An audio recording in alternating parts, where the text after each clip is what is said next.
લવ જિહાદ વિરુદ્ધ કાયદો લાવવા રાજ્યમાં માંગ પ્રબળ બની રહી છે। સરદાર પટેલ સોશિયલ ગ્રુપના સભ્યોએ ગાંધીનગર કલેક્ટરને આવેદનપત્ર આપીને રાજ્યમાં લવ જિહાદ વિરુદ્ધ કડક કાયદો લાવવાની માંગ કરી।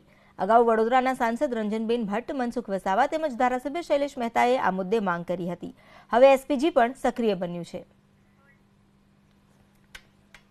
દીકરીઓને નડતો બહુ ગંભીર અને એમના જીવનને લગતો હૃદયસ્પર્શી મુદ્દો છે લવ જિહાદનો અને પ્રેમની અંદર એમને ભોળવે છે અને અમુક સમાજ દ્વારા અમુક તત્વો દ્વારા પર્ટિક્યુલર એક કાવતરું ચલાવવામાં આવે છે, તેમની અંદર એમને લઈ જવામાં આવે છે, પ્રેમ જાળમાં ફસાવવામાં આવે છે અને ભૂતકાળની અંદર ઘણા બધા એવા કેસો જોયા છે કે જે એમના સોદા પણ કરવામાં આવે છે। એટલે અમે આજે માનનીય કલેક્ટરશ્રીને એ જ આવેદનપત્ર આપવા માગીએ છીએ કે લવ જિહાદ મુદ્દે રાજ્ય સરકાર દ્વારા કડક કાયદો બનાવવામાં આવે અને આવી રીતે જે દીકરીઓને કોઈ પણ સમાજની દીકરીઓ અમારી બહેન જ છે, તમામ સમાજની દીકરીઓને સરખો ન્યાય મળે અને એમનું ભવિષ્ય અંધકારમય ના બને એના અનુસંધાનમાં આજે અમે આવેદનપત્ર આપવા આવ્યા છીએ।